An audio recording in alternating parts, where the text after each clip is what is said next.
بسم الله الرحمن الرحيم الحمد لله والصلاة والسلام على رسول الله وعلى آله وأصحابه أجمعين أما بعد ناظرین کرام السلام علیکم ورحمۃ اللہ وبرکاتہ۔ شرح الادب المفرد کے عنوان سے اس پروگرام کے ہمراہ ہم آپ کی خدمت میں حاضر ہیں، اور اس سے قبل گزشتہ ملاقات کے موقع پر ہم یہ پڑھ رہے تھے امام بخاری رحمہ اللہ کی یہ کتاب کہ جس کا نام ہے الادب المفرد۔ اس کتاب میں یہ باب نمبر 197 کہ جس کا عنوان قائم فرمایا ہے امام بخاری رحمہ اللہ نے۔ فرمایا کہ باب من کرہ امثال السوء، یعنی جس کسی نے بری مثال کو برا ہی سمجھا، اور جیسا کہ اس سے قبل ہم یہ تذکرہ کر چکے ہیں کہ بری مثال سے مراد ہیں برے اوصاف اور بری عادات و اخلاق، جبکہ عمدہ مثال سے مراد ہیں عمدہ اخلاق و عادات اور برے اوصاف۔ چونکہ اللہ سبحانہ و تعالی کی شان یہ ہے کہ وہ ہر خیر و خوبی سے متصف ہے اور ہر عیب سے وہ پاک ہے اور منزہ ہے، لہذا وہ شخص کہ جس کا دل اللہ پر ایمان کے نور سے منور ہو تو پھر اسے بھی چاہیے کہ وہ اس چیز کا خیال رکھے کہ جب اللہ ہر خوبی سے متصف ہے تو مومن کو بھی چاہیے کہ وہ ہمیشہ ہر خوبی کو اپنایا کرے، اور یہ کہ ہر عیب اور ہر خرابی سے وہ اپنا دامن ہمیشہ بچائے رکھنے کے لیے کوشاں و سرگرداں ہی رہا کرے۔ یہاں ہمارے سامنے یہ حدیث ہے کہ جس کا نمبر ہے 418، اور اس حدیث کا کچھ حصہ ہم اس سے قبل پڑھ چکے ہیں، اور اس حدیث کی تشریح کے دوران گفتگو یہاں تک پہنچی تھی کہ فرمایا رسول اللہ صلی اللہ علیہ وسلم نے کہ المؤمن غر کریم، کہ مومن کی کیفیت یہ ہوا کرتی ہے کہ وہ صاف دل ہوا کرتا ہے، اور یہ کہ وہ مہربان ہوا کرتا ہے۔ والفاجر خب لئیم، جبکہ جو کوئی برا انسان ہے اس کی کیفیت یہ ہوا کرتی ہے کہ وہ مکار اور گھٹیا قسم کا انسان ہوا کرتا ہے۔ اور ہم نے اس سے قبل یہ گفتگو کی کہ آپ صلی اللہ علیہ وسلم نے مومن کے بارے میں یہ جو ارشاد فرمایا کہ وہ غر یعنی صاف دل ہوا کرتا ہے، تو اس سے بتانا اور سمجھانا یہ مقصود ہے کہ چونکہ اس کا اپنا دل ہمیشہ صاف ہوا کرتا ہے، یعنی جو زبان پر ہے وہی دل کے اندر بھی ہے، کہ جس طرح اس کا ظاہر ہے بعینہ اسی طرح اس کا باطن بھی ہے، اور جو کچھ وہ زبان سے کہتا ہے وہی کچھ اس کے دل کے اندر بھی ہوا کرتا ہے،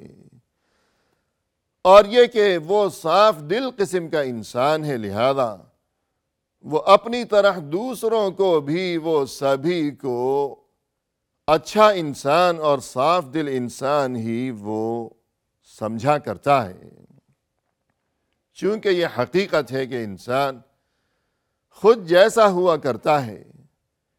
کہ جس طرح خود اس کی اپنی اخلاق و عادات ہیں، اور جس طرح خود اس کی اپنی سوچ ہوا کرتی ہے کسی بھی انسان کی، تو اسے دوسرے سبھی انسان بھی ویسے ہی نظر آیا کرتے ہیں کہ اگر کوئی شریف انسان ہے تو وہ دوسروں کے بارے میں بھی یہی خوش گمانی رکھا کرتا ہے کہ جو کوئی میرے سامنے ہے، جس کسی کے ساتھ میرا کوئی معاملہ چل رہا ہے،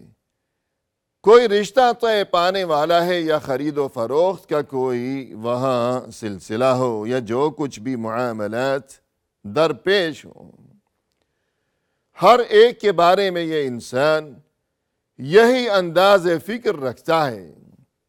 اور یہی خوشگمانی اس کے دل میں ہوا کرتی ہے کہ یہ تو یقیناً شریف انسان ہے، اور یہ کس طرح دھوکہ دے سکتا ہے، اور اسے کیا ضرورت پڑی ہے جھوٹ بولنے کی میرے سامنے، جبکہ اس کے برعکس جو کوئی برا انسان ہے اسے سبھی برے نظر آتے ہیں اور وہ سبھی پر شک کیا کرتا ہے کہ اگر کوئی جھوٹا ہے تو اسے سبھی کے بارے میں یہی شک ہوا کرتا ہے کہ شاید یہ تو جھوٹ بول رہا ہے،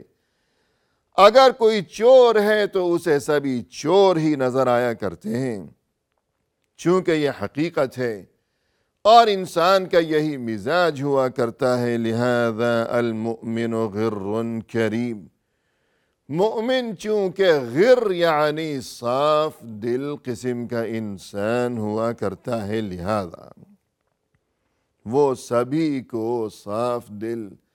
اور شریف انسان ہی سمجھا کرتا ہے وہ۔ اور پھر بطور خاص یہاں یہ جو غر کا لفظ استعمال کیا گیا تو اس میں یہاں یہ معنی اور یہ مفہوم بھی بطور خاص بتانا مقصود ہے کہ غر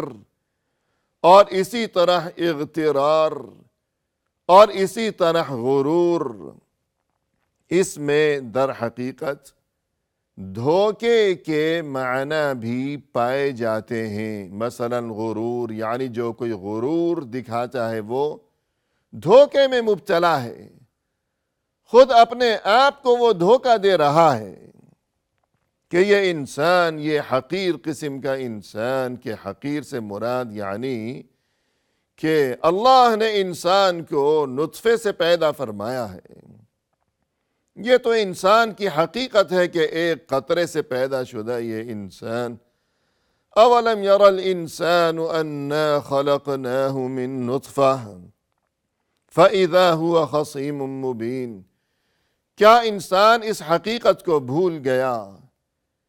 کیا انسان نہیں دیکھتا اس بات کو، اپنی اس حقیقت کو وہ نہیں دیکھتا اور نہیں سمجھتا کہ ہم نے تو اسے پیدا کیا ہے ایک نطفے سے،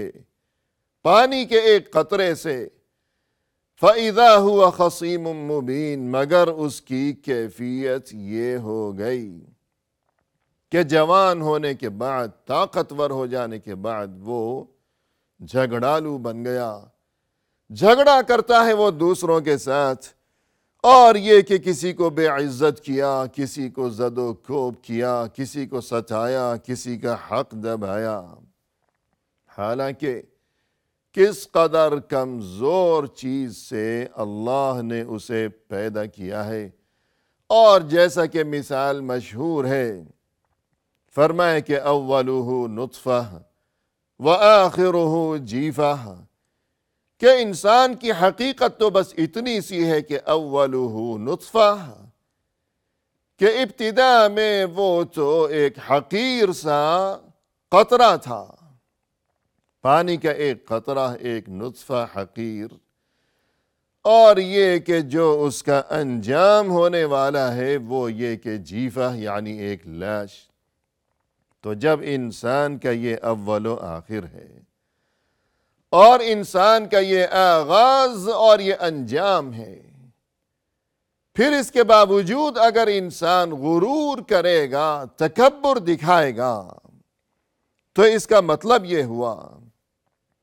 کہ وہ دھوکے میں مبتلا ہے۔ غرور یعنی دھوکہ۔ وَمَا الْحَيَاةُ الدُّنْيَا إِلَّا مَتَاعُ الْغُرُورِ، قرآن کریم میں فرمایا کہ یہ جو دنیا کی زندگی ہے، یہ چند روزہ زندگی، یہ تو محض دھوکے کا ایک سامان ہے کہ یہاں کی رونقیں، یہاں کی یہ چمک دمک، یہاں کا یہ مال و متاع، یہ سب کچھ دھوکہ ہے۔ کوئی دھوکہ نہ کھائے، کوئی اس دھوکے میں نہ آ جائے،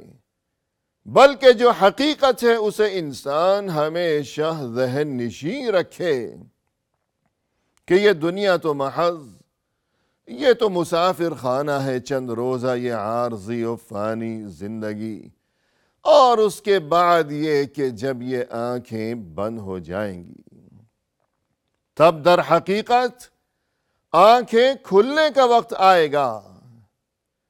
اور یہ کہ فَبَصَرُكَ الْيَوْمَ حَدِيدٌ کہ دیکھو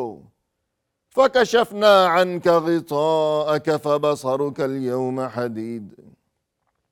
کہ روح جب تمام جسم سے گزرنے کے بعد تمام جسم سے چلتی ہوئی یہ روح جب گلے میں آ پہنچی ہے اور گلے سے غر غر کی آوازیں آنے لگی ہیں تو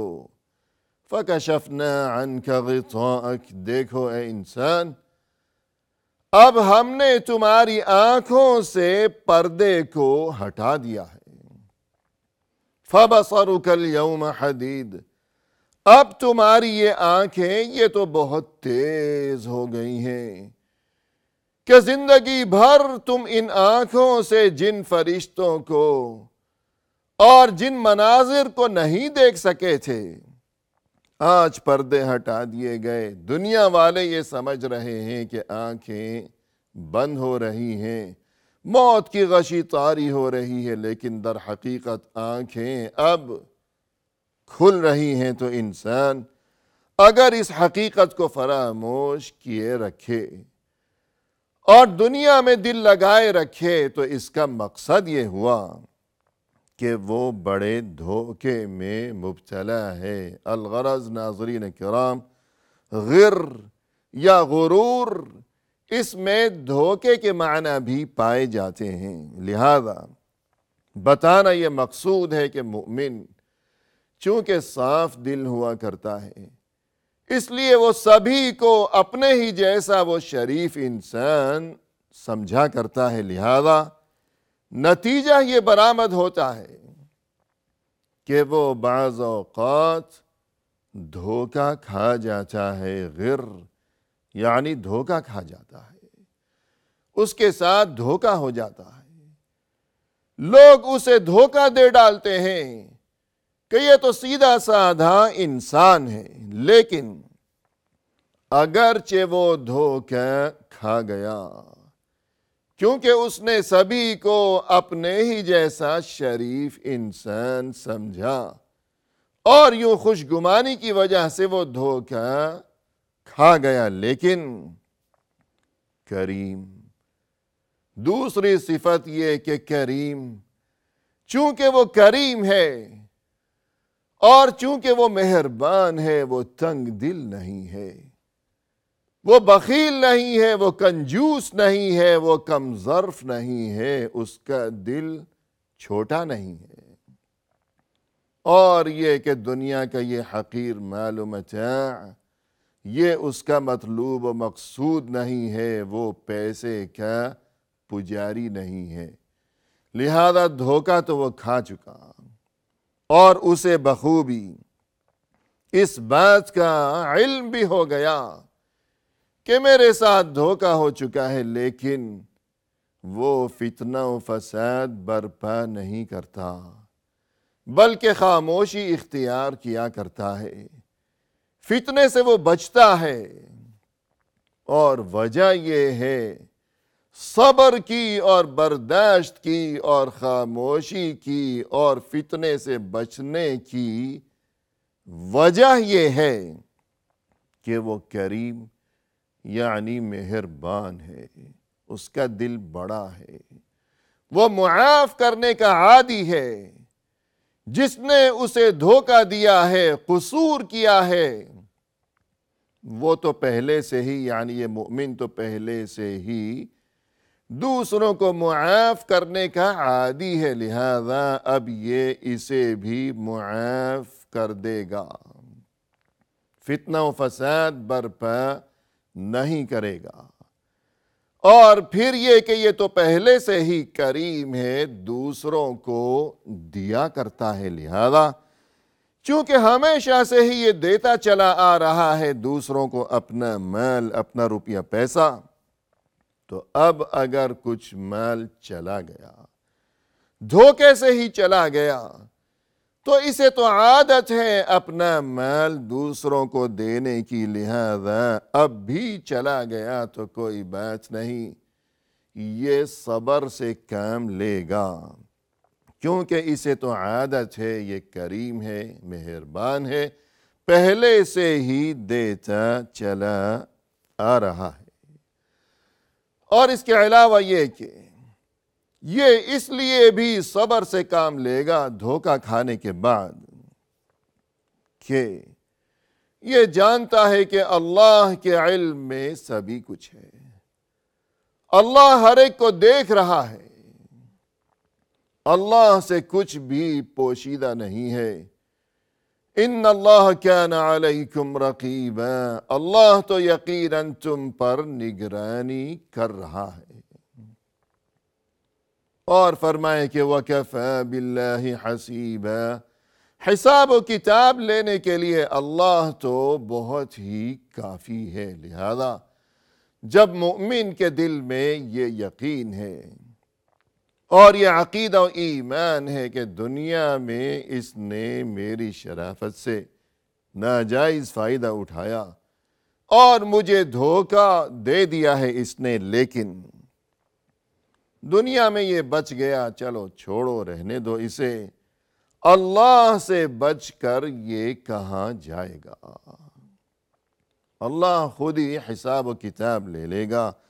اور یہ کہ احصاہ اللہ ونسوہ، اللہ نے تو سبھی کچھ لکھ کر رکھا ہوا ہے، حالانکہ لوگ اسے بھول گئے۔ ظالم نے کہاں ظلم کیا، کب ظلم کیا، کس پر ظلم کیا، کس کا حق دبایا، کتنا حق دبایا، شاید ظالم اس بات کو بھول گیا ہو، بلکہ شاید مظلوم بھی بھول گیا ہو کہ فلاں موقع پر فلاں انسان نے مجھے دھوکہ دیا، میرے ساتھ ظلم کیا، زیادتی کی، لیکن اللہ نہیں بھولا، اللہ کے ہاں سب لکھا ہوا ہے۔ لہذا اس ایمان کی وجہ سے یہ مومن دھوکہ کھا جانے کے بعد بھی صبر سے کام لیتا ہے کہ سبھی کچھ اللہ ہی کے حوالے ہے۔ اسی کے ساتھ ناظرین کرام، آج کی اس نشست میں ہم آپ سے اجازت چاہتے ہیں، فی امان اللہ، وآخر دعوانا ان الحمد للہ رب العالمین۔